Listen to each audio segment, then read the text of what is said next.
हाकिम जी, एक पल के लिए भी तुम्हें शर्म नहीं आई जो आतंकवादियों की हेल्प कर रहे थे? हाकिम जी, इसकी मदद की तुमने 6,000 के लिए एक आम आदमी को मरवाया। इस तस्वीर में आप देख सकते हो यहाँ पर बीच में ये जो व्यक्ति है, इसी की हम यहाँ पर बात कर रहे हैं। हाकम दीन 45 साल का ये व्यक्ति है और पुलिस का कहना है कि he is a resident of Rajouri. ये वही हैं जो जिन्होंने हमला किया था मकबूजा कश्मीर में। उनका एनालिसिस ये है कि हिंदुस्तानी एस्टैब्लिशमेंट जो है वो रियासी का जो हमला 9 जून को हुआ उसको बहुत सीरियसली लेती है। रियासी में जहां पर से बस गुजर रही थी, जहां पर ये अटैक हुआ था, वहां तक पहुंचाने में इस पर्सन ने मदद की है। एंड इसके अंदर से इन्फॉर्मेशन काफी मिलेगी। देखिए, कोई भी जब जिंदा पकड़ा जाता है ना, तो इन्फॉर्मेशन काफी हद तक मिलती है। पाकिस्तानी इंटेलिजेंस की तरफ से उनको एक मैसेज दिया गया है कि आप पाकिस्तान के अंदर इतनी ओपन टारगेटिंग जो कर रहे हैं, हम आपको रिस्पॉन्ड करने की कैपेसिटी जो है यहाँ पे रखते हैं। हकीमुद्दीन ने 6,000 रुपए के लिए और कुछ खाने वाने के लिए या किसी चीजों के लिए टेररिस्ट को पनाह दी, वहां पर अपनी जगह में अपनी घर में रखा। As a matter of fact उनको वहां पर रखा, देखभाल करी, ये सब करा। Retired Pakistani brigadier behind 2018 attacks in Jammu and Kashmir killed by unknown gunmen. हर उस मतलूब शख्स को मार रहे हैं जो किसी ना किसी तरह डायरेक्टली या इनडायरेक्टली कश्मीर में, जो मकबूजा कश्मीर है या भारत के अंदर किसी भी किस्म की, जिसे भारत दहशतगर्दी कहता है, उसमें मुलव्विस है। ये मास्टरमाइंड थे अमीर हमजा। 2018 में जो एक अटैक हुआ इंडिया पे, सुजवान जो एक मिलिट्री कैंप है, ये उसके मास्टरमाइंड थे। लश्कर जैश, इनको गुड नाइट बोलने का कोई फायदा नहीं है दोस्तों, कोई फायदा नहीं है। अगर गुड नाइट बोलना है तो गुड नाइट पाकिस्तानी फौज को बोलना है। तो आमिर हमजा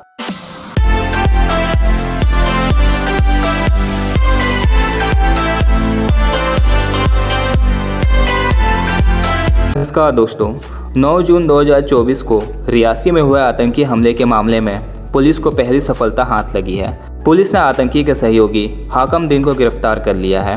हाकम जम्मू का ही रहने वाला था और पहले भी कई बार आतंकियों की मदद कर चुका था और इस बार भी हाकम ने आतंकवादियों को अपने घर में पनाह दी थी और उनके गाइड के रूप में काम किया था और इसने सिर्फ 6,000 रुपये के लिए देश के साथ गद्दारी की। इसने ना सिर्फ आतंकियों की मदद की बल्कि उन्हें खुद वो जगह तक लेकर गए जहां पर आतंकियों ने यह हमला किया था। वहीं दूसरी तरफ पाकिस्तान में फिर एक बार अज्ञात हमलावरों का खौफ दिख रहा है, क्योंकि एक दिन पहले ही फिर अज्ञात हमलावरों ने एक रिटायर्ड ISI ऑफिसर को जहन्नुम पहुंचा दिया। इसी टॉपिक पर चलिए आगे पाकिस्तानी मीडिया का रिएक्शन देखते हैं। अगर आपको ये वीडियो पसंद आए तो लाइक करें और हमारे चैनल को सब्सक्राइब कर लें। एक और जो सक्सेस हुआ, मेजर ब्रेक थ्रू जो राइसी अटैक के अंदर था, एक बंदे को उठाया जिसका नाम है हकीमुद्दीन।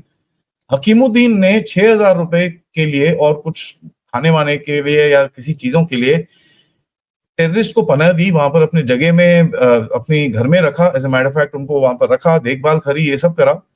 यहां तक कि इसने जो रईसी अटैक जहां पर हुआ है, इसने वहां तक इनको लेके जाने में भी हेल्प करी। रास्ता वास्ता इसने ही दिखाया। सो ये बड़ी इंटरेस्टिंग सी डेवलपमेंट है कि एक बंदे को उठाया है who is basically an OGW, जैसे मैंने आपको पिछले हफ्ते में बताया था और मेरे मॉर्निंग अपडेट्स में मैंने आपको बताया था कि OGWs के ऊपर काफी क्रैकडाउन होगा, क्योंकि देखिए ये टेररिस्ट जो होते हैं, जो बाहर से आते हैं, they can not operate in Kashmir with a free hand without local support. और जो भी लोकल सपोर्ट है वो होती है ये ऐसे चुटमुट लोगों के साथ और कम पैसों के साथ। अब देखिए 6,000 रुपए के लिए ये कर रहा है, अपनी जिंदगी को दांव पे लगा दिया इसने। पता है इसको पकड़ा जाएगा तो बहुत ठुकम ठुकाई होगी, मिर्ची ट्रीटमेंट होगा, पता नहीं क्या क्या होगा इसके साथ, but still they do this. अब देखिए, ये आप एलियनेशन की बात करें, आप ये बात करें, वो बात करें, वट एवर द केसेस, यहाँ पर आपको ये समझ में आना चाहिए कि OGWs का जो नेटवर्क है उसके ऊपर एक्शन बहुत जरूरी है, and that is something that needs to be broken apart. इसी तरह का एक्शन आपने लिया था कश्मीर के अंदर 2019 के अंदर, जब आपने OGW नेटवर्क के ऊपर काफी हद तक क्रैकडाउन शुरू किया था।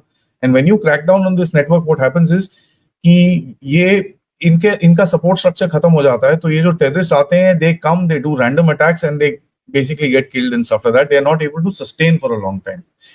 यही ऑपरेशन आज जम्मू में भी लॉन्च हो रहे हैं एंड यहाँ पर भी मेरे हिसाब से 50 से 70 लोग ऑलरेडी अरेस्ट हो चुके हैं। रूल बड़ा सिंपल है, बुलडोजर बाबा प्लस आपकी पूरी जायदाद और ये सब गई, आपकी फैमिली भी फंसती है उसके अंदर। उसके बाद आपके ऊपर टेरर केसेस, मतलब आपको कभी दोबारा जो बोलते हैं ना आजादी की जो धूप कभी दिखेगी नहीं दोबारा। अब एक और दावा सामने आया है और वो दावा बड़ा खतरनाक है, कम से कम मैं तो इसको बहुत खतरनाक समझता हूं। दावा है भारत की तरफ से, वो कहते हैं कि retired Pakistan brigadier behind 2018 Jammu and Kashmir attack killed. इनका दावा है कि जो हमारे 1122 के रिटायर्ड ब्रिगेडियर साहब अमीर हमजा साहब एक कातलाना हमले में जान से गए हैं, वो असल में मास्टरमाइंड थे या उस अटैक के पीछे थे जो 2018 में जम्मू एंड कश्मीर में हुआ। और इनका दावा है कि वो ISI के लिए काम करते थे और ये अपनी खबर में ये दावा करते हैं कि उनको नामालूम अफराद ने मार दिया। ये खबर बड़ी अजीब है क्योंकि जो पाकिस्तानी अखबारात हैं उन्होंने भी, ट्रिब्यून वगैरह ने भी लिखा है कि जब उनकी गाड़ी को मोटरसाइकिल सवारों ने घेरा और गोलियां चलाईं, उसके बाद मोटरसाइकिल सवारों ने ये मेक श्योर किया, इस बात का यकीन किया कि वो मर चुके हैं, तब वो वहाँ से गए। यानी जब तक उन्हें यकीन नहीं हो गया था कि वो मर गए हैं, वो वहाँ से गए नहीं। जिससे कम अज़ कम मैं अगर सोचूं और कोई भी दिमाग रखने वाला बंदा जिसका थोड़ा सा भी दिमाग चलता है सोचे, तो वो यही कहेगा कि ये एक टारगेटेड किलिंग थी। एक रिटायर्ड ब्रिगेडियर को टारगेट किल करके क्यों मारा जाएगा? तो फिर ख्याल जाता है कि पिछले 2-2.5 सालों में भारत खुद ये दावा कर चुका है कि हम हर उस मतलूब शख्स को मार रहे हैं जो किसी ना किसी तरह डायरेक्टली या इनडायरेक्टली कश्मीर में, जो मकबूजा कश्मीर है या भारत के अंदर किसी भी किस्म की, जिसे भारत दहशतगर्दी कहता है, उसमें मुलव्विस है। हमने ये नहीं देखना कि हमारी तरफ से कोई मुलव्विस है या नहीं, हमने ये देखना है कि भारत को ये लगता है कि मुलव्विस है और भारत मार रहा है। ये बड़ी खतरनाक सिचुएशन है। हो सकता है हमारी तरफ से कोई बंदा भी मुलव्विस ना हो सकता है कि हमें पता हो कि इनका तो कोई ताल्लुक ही नहीं है, हो सकता है कहा जाए कि इनका ऐसे भी कोई ताल्लुक नहीं है, लेकिन क्योंकि भारत को ये लगता है कि ताल्लुक है और भारत मरवा रहा है, तो ये हमारे लिए बड़ी परेशान कुन सूरत हाल है और हमारी तरफ से कोई जवाब नहीं है। पहले ऐसा कुछ होता था, मैं बार बार इसीलिए दोहराता हूँ कि पाकिस्तान के अंदर जो असैसिनेशन स्प्री है जो 2-2.25 साल से चल रही है और जो हमले जम्मू में हो रहे हैं, इनको आपस में आप इस तरह से कनेक्ट इसलिए नहीं कर सकते टेट फॉर टैट के।